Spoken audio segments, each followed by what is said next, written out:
This is Fam Electric Ghost, and we're live on the air with Danielle Orsino. And you're a competitive martial artist, cosplayer, nurse turned fantasy author. So how are you doing today? Good. How are you? Thank you for having me. And we've got your link up there that's clickable when we're published. But we're live on the air on Facebook, YouTube, and Twitch. So if people want to type that manually, go to Birth of the Fae.com, but that will be clickable, so you won't have to worry about remembering to type that. You'll be able to click it after we're off the air.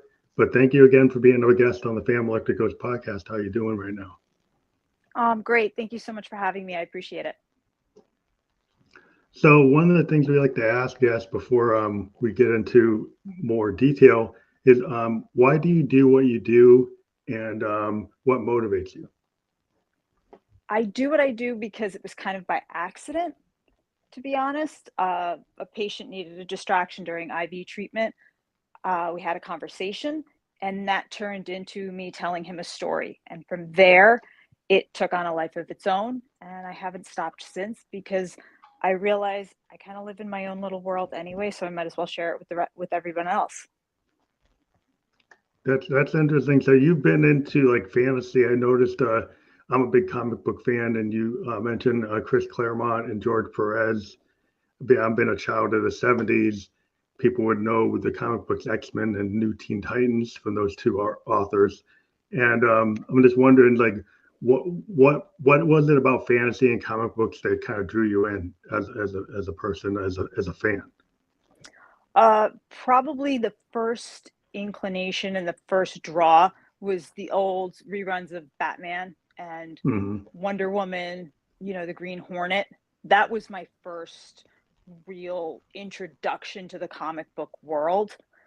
Seeing Yvonne Craig as Batgirl, that kind of blew my mind initially because, I was watching Batman and Robin, and then, Catwoman. You're just kind of like, whoa, what's this? Okay. As a little girl, you're like, hold on. This is different. What's happening here? And then Green Hornet, Kato was a totally new Bruce concept Lee. to me. Bruce Lee. Bruce Lee was just, because you're going from Robin, who's being captured all the time and needing help, to Kato. Kato was totally different. What's happening here? He drives the car. He never needs a gadget. What happens? Like, that was just this moment of, it was like that lightning bolt of what's this? And then Linda Carter comes on the scene, and Wonder Woman runs in, and I'm like, okay, now the game has changed. Whoa, back up, hit the brakes. She's rescuing Steve Trevor, and during the day she's his secretary, and he has no idea, and she dresses like this, but it was just like, what is this world, and how do I get in as quick as possible? So my dad bought me like these Wonder Woman records that I could listen to, which were essentially the comic books, audio comic books, really. And then as I got older, I'm like, I need more of this in my life. And I dove into comic books. And for a while, it was just Wonder Woman because that's all I knew. And then as I got older, I was introduced to, initially the cartoon X-Men, and they did Dark Phoenix Saga better than anybody, from the iteration. And then I read the original material. And I'm like, who is this man that wrote this? Why do I care about the Dark Phoenix? Why do I care about this villain? And that, once again, flipped everything, started reading more, read all of Claremont's stuff. And it just opened my eyes to so much because as a teenager, I'm going back and rereading, obviously it had come out a long time ago, but I didn't know. And then I'm looking at the world a little differently because there were so many metaphors, and I didn't know the X-Men were that deep at that point. I'm just like, they're misfits, whatever, they've got powers and this is kind of cool. And then I'm looking at things going, oh, it means this. Oh, it means that. And I took a step back and I'm like, you could write and have it mean this, and nobody's going to you're not going to get in trouble for it. Yeah. It's like the fantasy kind of science fiction world. Like, I grew up like watching Rod Serling on the Twilight Zone, and he used to make all these comments about what was going on, but it was in science fiction. So the monsters on Maple Street, you could look Hmm. at that as it was, but it was a comment on society. And same thing with Gene Roddenberry with Star Trek. He would make these morality tales. And the Yes, comic book artist, even going back to like Lee and Kirby, they created like Marvel, they used to have all these kind of morality tales within Spider-Man and Fantastic Four and the original X-Men. exactly. They were outcast. The mutants, the idea was like they were kind of like what Rod Serling was doing. They Right. through science fiction you can make comments. You can have like duality or dual layers or all kinds of Hmm. symbolism, which is, did that get you into writing? Is that what made you like, whoa, I can use writing to say what I want to say? Reading these as a younger person, I thought that was awesome. I didn't think I could do it. I just really thought this is an awesome thing to do. And I thought it was a great way to teach and open people's eyes. I never thought I personally would do it. I had my Mm, heart set on doing other things, but I was so enamored by it. My dad used to make us watch the old Star Trek, so I was kind of always in this world. I mean, the first movie I ever saw was the original Star Wars. My dad would take us down to a mm. drive-through, every Friday because he just Yeah. thought the special effects, like he was into all that. So it was always there. The culture was always in me. Hmm. I always say it kind of ran through my veins from day one. The Muppets, Yeah. Star Wars. We were always watching the old reruns of Star Trek. I watched In Search of with Leonard Nimoy. This stuff Hmm. was there from day Yeah. It was one. just, It was like yeah. somebody was weaving it in, saying, one day you're going to do this, and I had no idea. So It was in your the psyche was subconscious. there. It's in It your was subconscious. Yeah. It's just like it was being there. buried in. Yeah. I didn't know. I thought I was going to be doing other things. I never knew I'd end up here, but it was definitely on its way, kind of developing and just laying the foundation. But I was always writing short stories as a kid and all that, and they always wound up the sci-fi fantasy going in that direction. But I thought everybody did that, just like I thought Hmm. everybody narrated their life like JD from Scrubs. I thought everybody walked around like their own little narration. And when I saw Scrubs, I went, oh yeah, see, we all do that. Like to me, that was just, don't we all walk around like that with theme songs and doing that? I really did think everybody did this. So I think in a way I was always going to wind up here. It's just I took the long way to grandma's house. Hmm. But so like you were inspired by all this. You got into cosplay, but you were into fantasy and science fiction and comic books, and then you were kind of acting it out.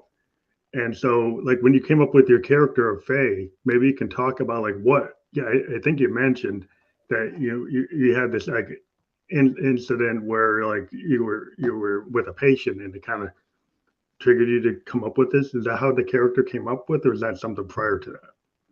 No, that's I was talking to a patient and I had never I was not reading Fae. I didn't know anything about them. Like I only knew about Tinkerbell and things like that. It wasn't anything that I was into. So I had no idea at all. I was simply talking to a patient as a nurse, trying to get him to stay put in his IV chair. That's all I was doing. And as we were talking, he mentioned he was recruited by the CIA out of college. And I'm like, oh, we could have found out what was in Roswell. Like, I was just going down my usual conspiracy rabbit hole, like just kind of Hmm. joking because, like I said, I watched In Search of. That was my thing, my jam. So as we were discussing it, he was like, no, it was for the trends and intentions division, like a very boring division. And he was explaining the process and why he didn't take it. From there, I went down because I'm not breaking HIPAA. He was being treated for Lyme disease. So there's a whole conspiracy around that. We Hmm. jumped onto that. And for some reason, and to this day, people think I'm BSing. I don't know why this came out of my mouth, but I said, well, you know where Lyme really came from. And he goes, oh, Plum Island. And again, we went down that, and I went, no. For some reason, out of my mouth came the Fae. Like I said, I have no idea why. And he went, well, who are they? And so I started telling this story. And I said, well, they're angels who got locked out of heaven. Hmm. There's two sides. There's one side that were the foot soldiers of the archangels, and then there was another side that were getting the earth ready. And he was like, what? And I just started making this story up. And then I'm like, but then a CIA agent who's really here undercover. And he's like, undercover. I'm like, yeah, you're here in this little Lyme disease clinic to see if that Fae human hybrid nurse is in on all this. And then he kind of leaned back and he realized like I was putting him in the story and I'm just making this up off the top of my head. And he's like, oh yeah. And I'm just like blurting this out and it's just coming to me and I'm like, sure, I'll go with it. Not thinking anything. I'm just like, whatever. Kind of riffing. Yeah, I was just like, whatever. Once again, it's narration off the top of my head. I'm not thinking anything.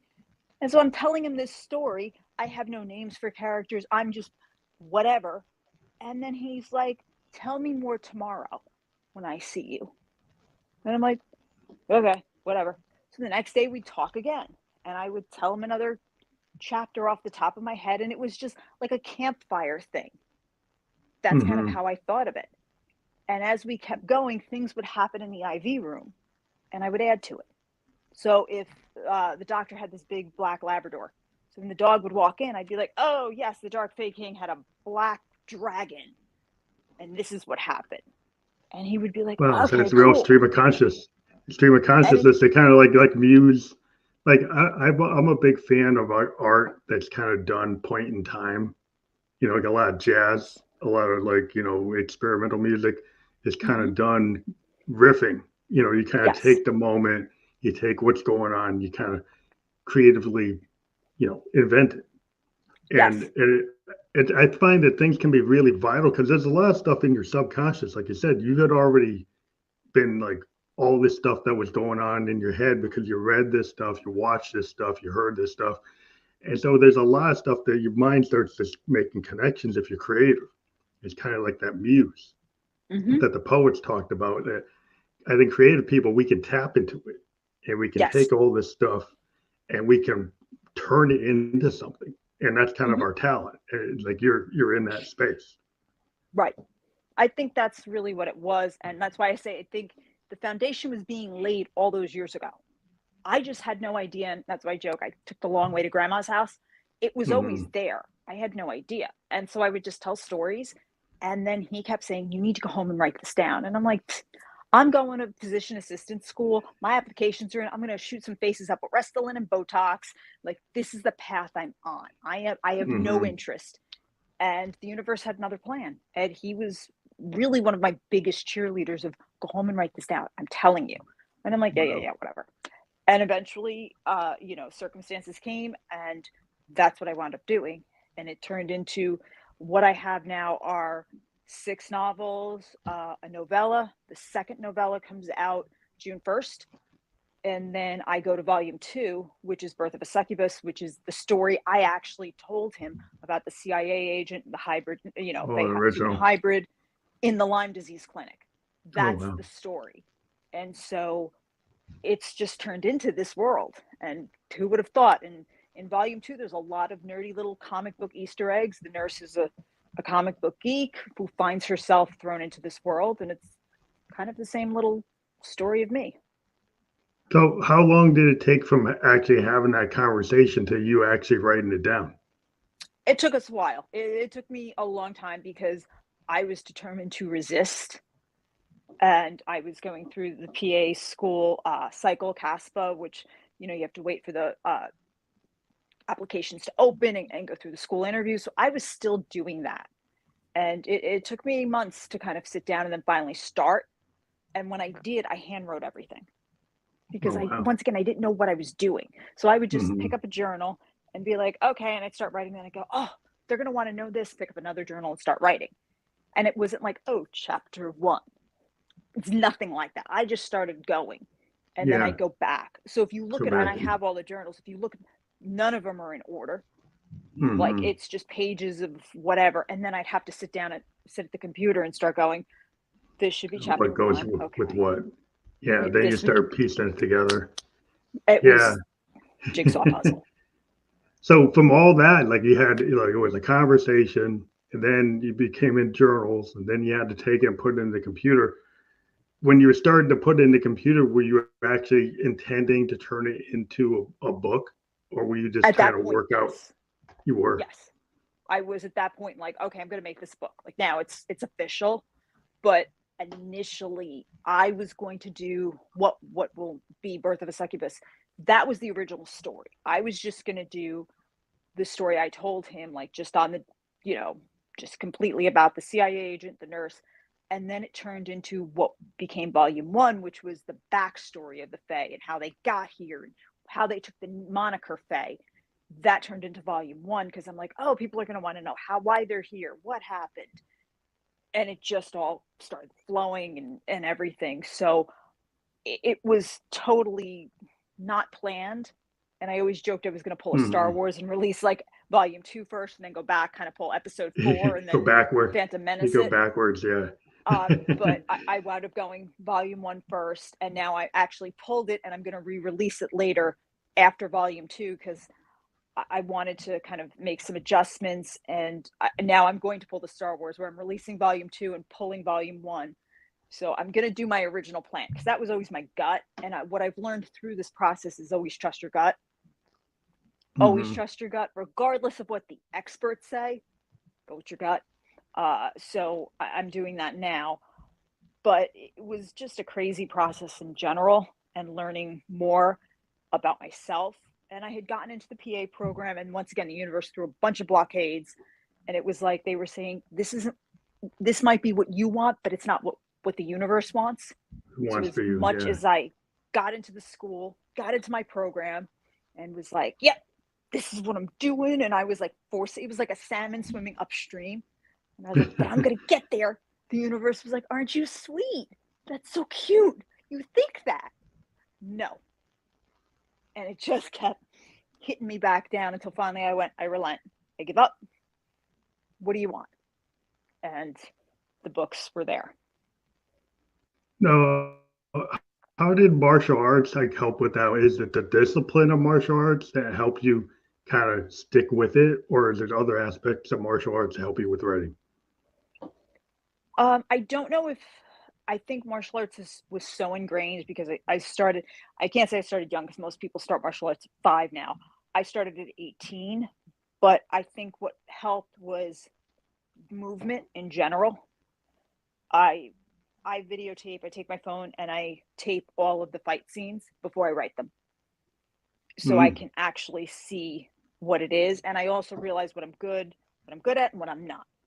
I don't have sweeping battle scenes, riding horses and charging into battle like Lord of the Rings, because I don't ride horses and I don't know what it's like to fight 1,000 people. So you don't get those in mine. I don't know. Now I don't know what it's like to ride a dragon either, but I can imagine that a little bit better. My fight scenes are very condensed. I can set the camera up, I could set the phone up and fight 2 people and figure out what angle should I tell the story from. Do I want it to be from the person attacking or being attacked? Or should it be just from over the shoulder? After watching so many, superhero movies, I hate when it's just a cape and the top of a cowl and just a fist. And you're just like, what happened? I can't see. Yeah. I like to be able to be like, this is what's happening. I can see it all. So martial art helped in that so much because I could be like, all right, this kick wouldn't be realistic. This punch isn't realistic. They're not going through the wall because nobody here is superpowered. Or yes, if you hit them with the fist, you're going to sit there and go, ow, that hurt right afterwards, or whatever it is. Or an elbow is going to be better so they're not injured afterwards. So all of that helped. And then looking at the fight scene afterwards and saying, no, you know what? It's going to be better if I tell the story over the person's shoulder so they're seeing it happen. Whatever. So that helped tremendously. The only time it didn't help was I have a novella called Fire, Ice, Acid, and Heart, which is dragon tournaments. It's these big dragon tournaments. And I realized I don't know how a dragon fights. Like, I have no idea. So I wound up buying these little dragon action figures from Michael's and like sitting there and going, okay. Working it out. Yeah, like flying down. And I made tinfoil balls because the Fae in it throw plasma balls and I'm throwing it like at each other and trying to figure out how would you fall? Like, how do you hit? What does it feel like? Because I know what it feels like to get hit by a front thrust kick or by a round kick. I know those. I know which way my body goes. I know when I go forward, when I go back. I don't know what a plasma ball feels like. So it's kind of weird to figure out the fantasy aspect Yeah. and the real. I know what a punch feels like. So there's a lot of helpful things, and then there's times where you're like, I have no idea. I have to like make it up or figure out what would the impact be and work backwards. But also, like, I guess reading comic books might help too, because a lot of the fight scenes and the graphic novel, like storyboards, like Yes. if you look at those X-Men comic books or even the cartoons, you get a good example. Like there's all this fantasy, like Dark Phoenix is shooting out power bolts, like Yeah. these, like a lot of superheroes have these fancy capabilities of what I could be like a dragon throwing fire, because they can throw these like energy bolts. And so Yes. I think that once that's in your head, then you have like in the back of your mind, like, well, I've seen this kind of this kind of application of this kind of fantasy adventure, and then you could you kind of inspired by it and pick your own vision for it, right? It definitely helps, but then martial arts, the logical side gets in the way because now after taking it for so Oh, long, you've been told what won't work, and you're sitting here going, well, okay, and you're trying to balance out the fantasy side versus balance of the both. realistic side. So that's where it's like it's a help and Mm. it's a hindrance at the same time because the beauty of a butterfly kick, but it's just not practical. And then you're watching, I believe it was Captain America, it might have been Civil War. Um, Maybe it was a second. I'm not sure. It might have been Civil War. I'm not. Winter One of the Soldier, first, the Winter second ones. Soldier, Yeah, where George St. Pierre is fighting on yeah. the Hmm. carrier at night, and it's George St. Pierre, and it's Captain America, and George St. Pierre like throws a it's Age of Ultron. He throws a butterfly kick in the middle of the fight, and I'm like, nobody throws butterfly kick in the middle of the fight. It never lands. It's just a pretty kick. So that's where it's It like, just looks visual. Yeah, some things are just visual. dude, yeah. Yeah, I mean, And because you're it's just like, fantasy and some like special effects in Star Wars, people do things like that's probably not like it's a Jedi move. It's like yeah, but that's not probably not based in reality. But it's like you can do it. that But exactly. That's one of those moments where you're like, stop. Like the realistic martial arts side of me is going, cut it out. This is just for fun. yeah, there's So like that's when I'm like, so I've tried to make my fight scenes as realistic as possible so you can gather everything, but to explain a butterfly kick in words, mm, it's very difficult. And then there's also that side of me going, nobody got to throw that, come on. yeah, well, there's a lot of suspension of disbelief, and then you're trying to do Yep. things like, well, Bruce Lee. If you follow Bruce Lee or Jackie Chan, you can see what could really be done, right? So those guys could Yes. really push it, and they like, well, Mm-hmm. I can stay within the limits of what I can see Jackie Chan or Bruce Lee or any of Right. those great martial art movies you watch in the '70s or in the '80s. You say, okay, well, Drunken Master 3, I can see some crazy moves. But Right. that I could go that far because you could actually do that. Well, he could do it. Jackie could do it. Yes. But so in the research you do for your book, I guess it's like, are you pulling from the fantasy and the comic books and the movies, or do you actually go to the library and look up other things? For the research aspect, I do actually do the research for Thine Eyes of Mercy, which was my second book. It takes place in between like Tudor London, Tudor England, like that kind of time frame. I actually took a class on Tudor etiquette because I Mm, wanted to make sure, watching the Tudors is not going to do it for you. So I wanted to make sure that it was realistic as possible. So I did take a whole class on Tudor etiquette.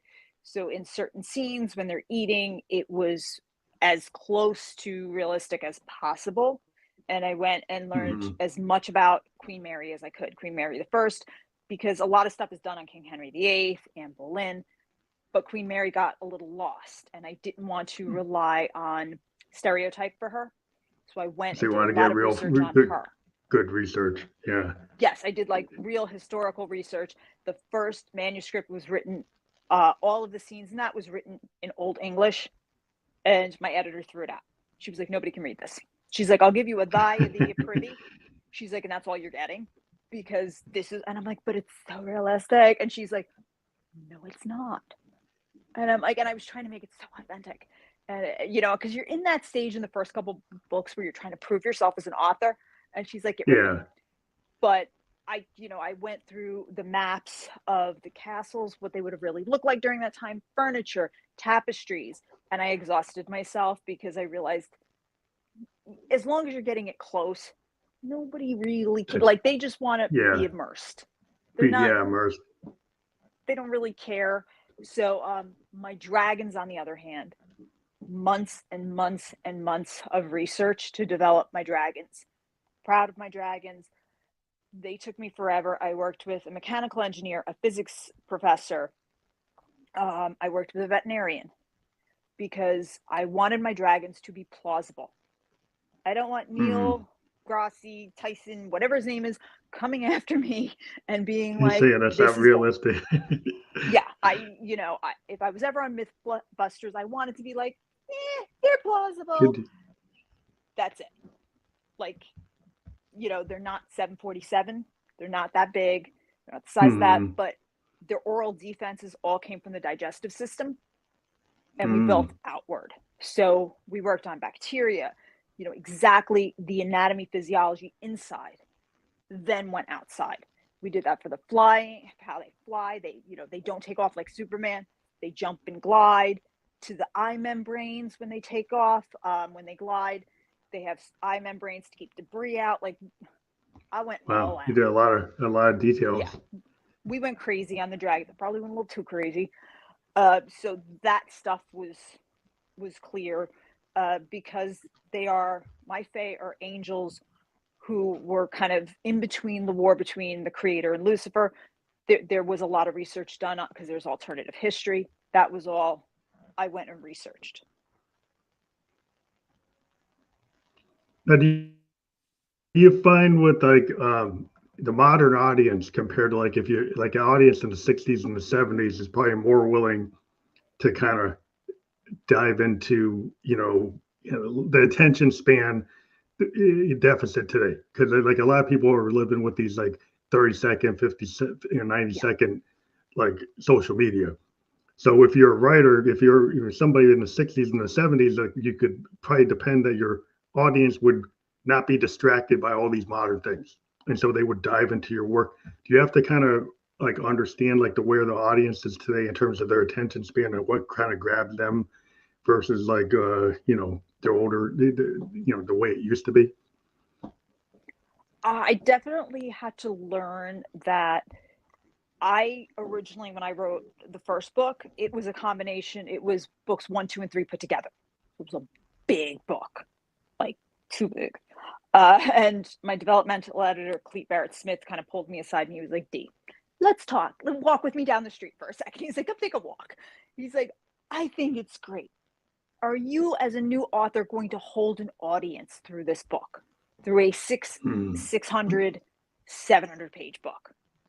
Probably not. He's like, no one is going to take that leap of faith on a new author. He said they're not going to spend the money on that. And when he said spend the money, that's what caught me more than the attention span, because I sat back and thought, I have to acknowledge this is somebody's hard-earned money. I appreciate you spending it. I don't want you spending $30, $40 on a book where you're like, nah, I don't want that. So at that point, I went, chop them all. And he went, oh, I'm saying cut it in half. I'm like, no, thirds. Because I would rather you take the chance on one book and make it small. So you're like, okay, I'll jump in, like toe dip in and go from there. So I cut all the books and I made it. Book 1 became Locked Out of Heaven, which was much smaller. And then that book became 3. Because I acknowledge people have to spend the money. I'm not giving it away for free. We're not, we all got to make money. That's what we're doing here. So I cut it all down. And at that point, I'm like, you're spending your money to take this journey with me.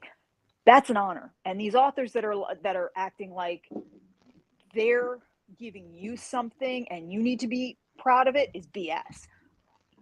The fact that you're spending your money on me, I'm bowing down to you. Like, holy cow, you want to buy my book? We need to make this an experience. I want to give you a beautiful book inside and out and make it so special. So I make it the gateway drug into the fantasy world. I take these books down to between 200, maybe 225, 250 pages. And that's it. And some people are like, oh, is it worth it? I'm like, it is, because I would rather you give something that you can binge, because that's the Netflix way now, and be able to put 1 to 2 books out a year than George R. R. Martin you. And you're like waiting 10 years and you're like, are they dead? Are they alive? Yeah. What's going on? Well, yeah, you're quality out. Also, like if you keep it short enough, then you can kind of extend it into the next book, and you draw people into a series. Where I think if you do the 700-page, 800-page, trying to be like Tolkien, like it's not 1972. People aren't probably going to read. They're not going to read that. Even the Tolkien books, like how many people are actually reading those? People go back to them because they're classic, but like the attention span today is like doesn't. You're not going to be able to put out a Tolkien as the first book. Maybe once you get an audience, maybe you could. But even then, you probably don't want to do that because people don't have the attention span to do that, right? To get into that. Everybody's day is busy. I don't want to keep you. I don't want to make you feel like you're hijacked. Like you want to go to bed. You know what I mean? Maybe you have the end of the day to read. I don't want to make you feel like, oh, I got to finish it. I want you to want to finish it, but not feel like you have to finish. There's a difference in that. And I don't want to feel like a chore. I want you to be like, yeah, I can binge it, whatever. But I know in 6 months she's coming out with another one. So I almost want to drag it out a little bit. And like I said, I think it's a respect for the reader. Yeah, you gotta respect their time and the money, like you said. And one of the things I was wondering, like you mentioned, like making changing it, but like what were some of the mistakes you have made as an author that you can kind of relate to other authors that maybe you didn't realize, but now you've like lessons learned? Oh my gosh, I could probably do a whole show on just mistakes. The first edition of Locked Out of Heaven was put out by another publisher, and I trusted them to edit. Huge mistake. Authors, here's the deal. When you edit, the first set of edits only catch 80% of the mistakes. That's it. So it needs to go through editing several times. I did the first edits with an editor, gave it to the publisher, and they were like, we're going to put it through 2 more. Well, they did. They said they did. They did not. So there were mistakes. We don't read it. Anybody who says, any author who's like, of course I read my book. No, we don't. We've read it 500 times. The mind self-corrects. So there were mistakes. It crushed me. But it's like a yearbook picture. There you are, blue frosted, eyeshadow and pink frosted lipstick and a perm. You can't change it. That's where you were at that time. So I've learned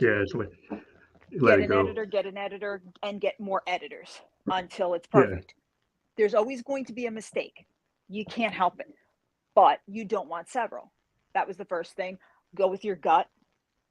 Number 2, I had wanted a prologue in the first edition. It was denied. In the second edition, it made it, and I was so happy. The other thing is whether you get a contract, always get a contract, but get an IP lawyer to look at the contract. I've left my second publisher, and I didn't have an IP lawyer look at it. I should have had an IP lawyer look at it. And remember, business is business. Don't care how nice they are. Your publisher can be the nicest person in the world to your face. It don't matter. At the end of the day, the publisher will always look out for them. They are not looking out for you. Don't care how nice they are. They're never looking out for the author. Because the bottom line is you pay their bills. Yeah. Well, you got to watch it. Looking out for them.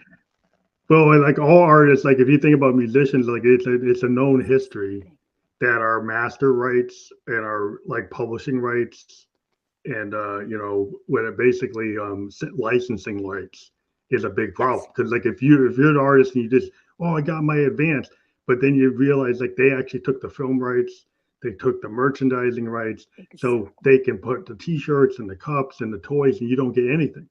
So if you Well, don't pay attention to that, like intellectual property rights, as that's any right. kind of artist, then you find out that they're selling it to all these advertisers, and you're not getting any of that money. Well, the thing is with publishers is sometimes they'll give you those rights and you're thinking, I'm doing so great. They're giving me those rights. Read a little deeper into the royalty statements because sometimes you can audit all you want. You're still not getting the truth.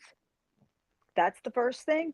And those little royalty statements, the cut, even if it's 60, 40, 50, whatever the cut is, by the time it gets to you, there's all these added costs that they don't have to be transparent about. They'll tell you they're being Disclose. transparent. Yeah. They love telling you Yeah. that, but it's their overhead. It's this, that's all deducted. So it's not as clean cut. And unfortunately, laws have not yet caught up to the publishing industry. The music industry is being a little more exposed. The publishing industry has not yet. So I don't care how nice they are to you. The funny thing is, even when they offer You're a you lawyer. a way out, the minute you get a lawyer, all of a sudden all bets are off. And you're just protecting yourself as they've told you many times to do. They'll lecture you about it. Mm-hmm. You're a celebrity. Make sure you protect yourself. The minute you take their advice, the lines are drawn and you're out. So my biggest advice to you, always get an editor. Always. Even if the publisher gives you an editor, go get your own. Because quality control is not what you think. Lawyer up. Don't care how nice they are. Lawyer up and always look out for yourself because it's your name and it's your work. So you only will be the one who cares about it. They'll tell you they care and it's cute. They don't. It's you. Look out for you. What about like your cover? I've talked to authors where some people kind of give up the rights of like how the project's going to be presented and what's going to be on the cover. Can you talk about like how you maintain the vision for the cover or the whole process? Because I did not get that. What happened was when I was signed by my second publisher, I went in with a whole idea that was thrown out and they wound up putting me on the cover, which at first sounded like a great idea. It was not my idea. They saw a picture of me in cosplay as one of the characters and said, give us 24 they hours. use We've got that. an idea. Oh, they use They that. came back and said, here you are. This is going to be our plan. We're going to put you on all the covers. Oh, that sounds great until I have to pay for the photo shoots, the costumes, and everything. I do not get reimbursed. So all those covers that had me on the cover, one of them right here. There's another one. This was me in cosplay. I had to pay for all of those covers. Wow. I had to pay all the photo shoots, make all the costumes. Great. Wonderful. Okay, I'll do it because I'm now being branded as the cosplay girl. Cool. I'll do it. No fantasy author has ever been on the cover. Great. We'll do this. Awesome. I do all of this. I make it onto the Tamron Hall Show. It's phenomenal. A month later, they tell me we're changing your covers. Sorry, excuse me, what? Back up, huh? I have no say in it. They have now gone off typeset. I'm like, what? What do you mean? We're taking you off the covers. We're just going to go with typeset because that's the trend. They decided that was the trend. I have just spent thousands. I have made all these costumes. I have now branded myself as this. I've gotten on a national talk show, which is going to go into syndication and play this several times, who have shown all my covers. And then they changed it. And you're taking me off. And I have no say. Yeah. So some places give you no say. Some places say they give you say. It's very hard. The most you can do is you can ask. But at the end of the day, unless you're self-publishing or going with a hybrid, it's hard to say. It's harder to control. The only thing I can tell you do, have a professional. Make sure whatever it is, your covers look professional. There's some great cover designers out there. Check the trends, check what your competition is doing, and kind of build from there. It's really, you never know. You really never know what's going to happen with the covers, especially if you're being published, traditionally.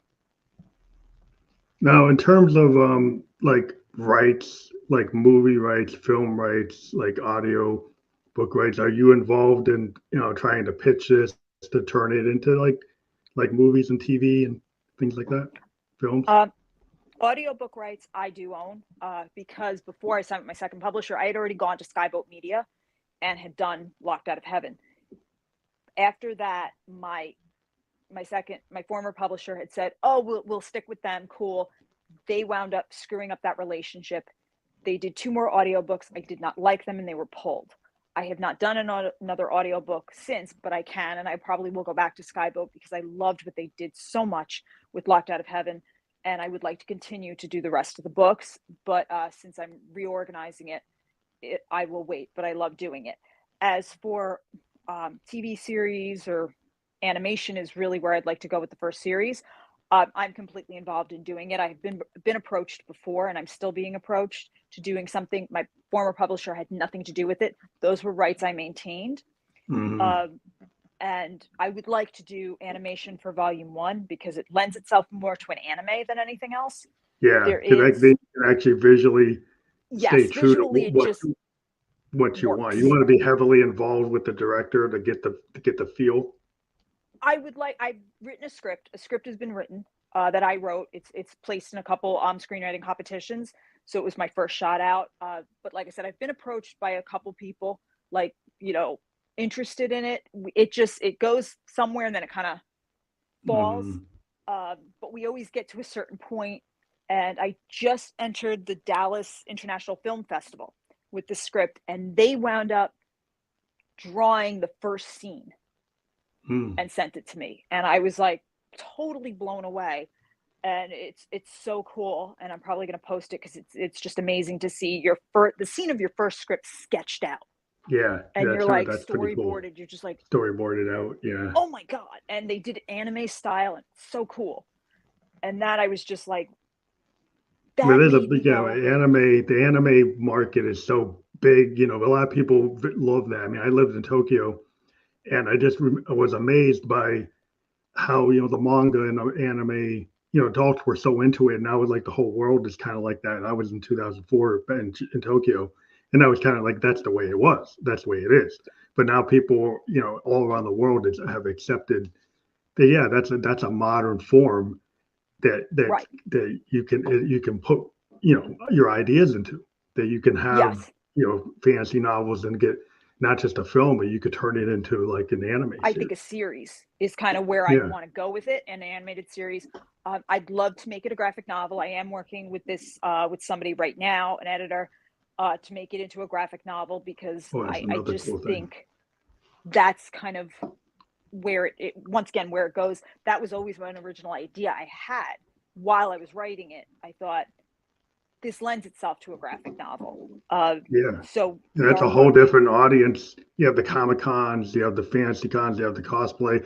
So there's a lot of marketing that you can take advantage. Like if you get into that venue, you can go to the Comic Con conventions. You could, maybe a keynote speaker or have a presentation.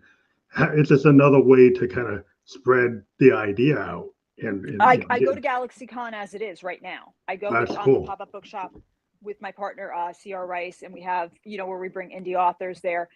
But and I've been asked. I've actually had other comic book artists who have read the book say, "You're turning this into a graphic novel, right?" Like they're just kind of like, "This is where you should have gone." Yeah, And yeah. I'm like, "Yeah." At the time, I'm looking for an illustrator. I have somebody that I'm talking to right now who's a phenomenal illustrator, and I couldn't believe he even took my email. I was kind of like, "You'll talk to me." It was one of those moments where That's I'm like, cool. "Really?" So You never I'm know. You could hoping. try. Yeah. Yeah, it was one You of never those. kn- Yeah, you never know. And I had a couple publishers that were interested, and they were like, "Yeah," but it was always like I didn't have an illustrator. But they were like, "When you get this going, come talk to us." So I've always wanted to be in that format, and I think animation is set for Volume One. Volume Two had people interested in a live action. There was a Bible written. There's a first script out, a pilot script out there. So it's just a matter of the whole thing catching. Yeah, We you got to have catch kind of fire. You had to get it on the we're right train. there. It's like Yeah. we break the surface for a second, then we go back under. We break the surface, we go back under. That's kind of always where we've been. And part of that is we find the right audience. The audience I have is very, very loyal. And I love them to death. My readers, I just think are, I think every artist says that. They're like, their fan base is the best. My readers are. I just want to introduce it to more. Being on blasphemy lists doesn't help, but you work it out and you just kind of keep going from there. And that's what I'm doing. Yeah. So, I mean, one of the things I like to ask about is like three things about yourself that maybe your audience doesn't know. I always ask people I've interviewed that maybe there's three things you can kind of bring up that maybe your audience or fans wouldn't know about you that you think are interesting that they maybe should know about you. I'm a Loch Ness Monster fanatic. I actually have news alerts on my phone every time Nessie's been spotted. I have to jump in on that. I love the Loch Ness Monster. For all my craziness and things I believe in, I'm not a reincarnation person. And people always send me articles because of all the mystical stuff I have in my books. They're like, do you believe? And I'm like, that's the one thing that I can't get on board with. And I have an obsession with gumballs. I have bags of gumballs all over my house. And but I only chew them for so long and I spit them, and then I get another one, and I can run through a bag of gumballs in like 3 days. I just have to, when I'm writing, I need to have gumballs. It's just one of those things. It's my vice. So one of the things I also wanted to talk about is just the whole well, you talked about the blasphemy list and you mentioned it, and maybe we can explain to people what that is, because I don't think if everybody maybe doesn't know what that is. A blasphemy list is when you are labeled an enemy of religion. In this case, it's Christianity, Catholicism. I think Catholicism is one of them, and a Christian ethics group put me on it for them, but it's just one of those things where, like I said, you're an enemy of that specific religion, and they blast it out to people. For me, it settles down and then comes back up. Right now it's back up again, and I don't know why, but I'm getting emails now from another group where the email starts out in English, and it's usually a biblical passage or scripture of some kind. Then it goes to Italian, and it finally ends in Latin, where that is an exorcism chant. And now they're putting dates. I'm not sure what the dates mean, but it goes into my Google Calendar. They want me to put it in there. Once again, no, I don't know if this means they're showing up. I don't know if that's the date I'm supposed to be exercised. I'm not exactly sure. We haven't figured it out yet, but those come once a week, sometimes twice a week, and they come right in a row. Like if I block it, another one comes and another one comes. Those are fun. That started 3 weeks ago. Yeah, about 3 weeks ago. I first got on it for the first edition of Locked Out of Heaven, where my first publisher put me in Christian fiction by accident and then kept me there because they thought all publicity was good publicity. They didn't go well. And it's built ever since. Yeah. And then I got back on it for some reason. Last summer, I was rediscovered. I was not in Christian fiction. And the Guns of God got me. And then they started sending me pictures of them holding a gun, like a hand holding a gun with like a date underneath it. Once again, lots of fun. And then I'd get emails or DMs like, we want your home address because we don't like your relationship with God. So can we send you pamphlets? And at that point, I started answering, fun ways like, Lucifer hasn't told me what realm of hell we're going to live in once we're married. I'll let you know, but for now we're registered at Bed Bath Beyond. Please send towels. Things like that. Yeah, play off of it. I've got to be, the major problem they had with and like I said, they're still on book 1. They haven't even gotten a book 4 yet. But the problem is because I've rewritten some of the lore of angels, and the fact that, which once again, it's a fantasy book.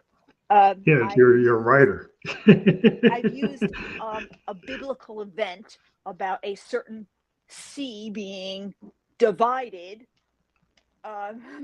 they're upset because it is You no challenge the longer canon, yeah. You a challenge God it. event. I have it that the Fae are responsible. Oh, so That the they humans can't stand come that. into a battle between the Fae. So the parting of it is not God. It is one of the Fae Queen creates a water spout to stop the battle. So the humans interpret it as their God has answered them and they're able to cross, and she leaves it as that. But in reality, it's a Fae battle. Mm. That didn't go over very well. And so It's people so took it as a interesting. blasphemous thing that I wrote. But it's fantasy. I mean, it's like okay, you're not saying this is nonfiction. It's like you're not saying this is like a new Bible. So it's I'm like not saying this this is not. happened. Yeah, this is like it's like if I create this on another planet, you wouldn't like. Are you good? Like it's like I don't understand. But I mean that people take things and the haters come and the haters go. But like art is art, and artists aren't going to stay within the confines of some box, right? Because like if you're an artist, you kind of are thinking out the box, right? So it's That's not going how to I fall took into it. the. That's the way it is. I didn't like when I wrote it, I did not think it was going to be a big deal, like at all. I was just like, oh, this is cool. It's alternative history. This is so cool. Literally, Kindle match fire. Like, had no idea it was going to go this way. I tried Mm, apologizing. I actually did an interview, like apologizing and saying, I'm so sorry. No offense was met. I respect religions. That made it 10 times worse. And then I realized just stop apologizing because that's not getting me anywhere. yeah, it's just And art. then book 4, I just decided you poked the bear long enough, we're going in. And I just Mm-hmm. went in head first. That's why I joke. I'm like, you guys are all still mad about book 1. Wait Wait till you till you get get to book 4. 4. I'm like, there's literally there's a Yeah, chapter called the Jesus Factor. I went in hard because I'm like, you want to keep going? We can now play. Because if I'm getting the hate for a sin I didn't commit, let's go. yeah. I mean, it's like Let's rock and roll. I mean, rock let's and play now. rollers. Well, all the rock and rollers were condemned, back in the 50s. Like, oh, we're going, Elvis. They came after We'll play. Elvis. I mean, they came after all of them. It's like, come on. It's like it's music. Like I'm done. it's not gospel. It's not gospel music. If you want the gospel, well, listen to that. Like if it's rock, it's rock. And like if it's fantasy or it's science fiction, that's what it is. I didn't say it was historical, but That's what I said. I'm like, I never said this was, but they were mad because after this is witnessed, the Fae Queen, who was an angel at one point, decides she's going to follow this group of people who crossed the sea and make sure they're okay. And she mm, decides like she could turn them away from whatever this new religion is. And I use a passage from the Bible that happened, and he speaks to them, and she has a visceral reaction because that's her creator. And she's like, well, why is she talking to these humans and he won't talk to me? And people are just like, oh my God. I mean, it's just a whole. And I was like, I have no idea what the mm, firestorm is. It's a book. This is a joke. Like, it's fantasy. It's yeah, not real. But it created a yeah. firestorm. And like I said, Well, every it's now and real then to it some people, reignites. yeah. Well, I think it's like artists are we're going to be artists, and we you don't. I think you just have to get beyond it. It's like anything you create. I was like once you create something, there's always going to be somebody that says they have an opinion about it. Yes. And I think a Good, lot of bad, and times as different. artists, is like I can't go and change my work for based on everybody's opinion. Right. Like I can't. I'm going to put it. It's there. It's what it is. And I create the next thing. And I think I think it's about being confident. Eventually, like a lot of times we don't always have the confidence, but like a lot of times the crowd's going to go want this and they're going to want that. It's like if I create the work because there are people that like the work and I like the work, right? So I think as an artist, you go the direction that your art is, driving you toward. And so if your art, your muse is pointing you this way, that's the way you're going to go, right? So That's that's that's what it is. exactly it. I'm going to write how I want to write. If you like it, great. Jump into my world. If you don't like it, you don't have to read it. Yeah, That's always been the thing. People forget. I mean, they tried to burn the Beatles stuff because Lennon made a mistake of saying they were bigger than, you know. So Yeah, like they happens. Like people forget. Like some people probably forgot that because they would, oh, everybody right. loves the Beatles. Not everybody loved the Beatles, but Not not everybody loved everybody them. did. Not everybody So loved them, but it happens. yeah, it happens. But I want to thank you again for being on the show. It always goes by quicker than we ever think. I want people to remember that we have birthofthefae.com up and that will be clickable. Now, if people go to birthofthefae.com, what do they find there? Like if they They'll click on find that? the series and the order that it's in. They'll find information about me. We'll be revamping the site shortly to get ready for the novella. The novella pre-order should be up in March. It's called At the Heart of War, Danius and Jaden, which is one of my fan favorite characters, Lady Danius, who is the warden of the butterflies. And these are her love letters between her and Mm. her love, General Jaden, who was one of the first female generals of the Fae army, and she has passed. And in the memorial, Danius is given the last of her belongings, which is a quiver, and inside are her letters. And so Danius puts them together and realizes over the past couple of months there's been clues to what has really transpired. So she has to deal with her grief and now finds out that maybe the heroic sacrifice for Jaden's death wasn't all that it seems. And so now she has a mystery to solve at the end and has to figure out how to get rid of her grief, how to deal with it, and now what really is the mystery behind Jaden's death and where this will lead the Fae. So it ties up loose ends from the entire series and leads into a little bit for book 2 or for volume 2. So there's a lot to it, but Lady Danius has been a fan favorite from the day that she was introduced, which was book 5. She's actually the butterfly warden who's on the cover, and people have been asking for her love story. So this is what I finally give the fans. They've been asking me for it. So Danius and Jaden comes out June 1st. Pre-order link will be up probably in March, and it's a love novella. It's my first romantasy. So here we go. I'm trying a Oh, love that's story awesome. out. Well, I want people to make sure that every time we have an interview, we do have the link of the guest, and we do encourage people to click that. They are clickable. We are on all the major podcast platforms. Those later today, whatever platform you like to listen to or watch podcast on, you'll be able to click through on that. And I do appreciate you being a guest on the Family Electric Ghost podcast. Want to wish you a good rest of the day, and thank you for being a guest on the podcast. Thank you so much for having me. It was an absolute pleasure. Thank you, everybody who's watching, listening, and soon to be watching and listening. And you can always also find me on Instagram at Birth of the Fae and check Thank out you. Have there a for good all the day. upcoming Fae news. Oh, awesome. Thank you. Thank you so much.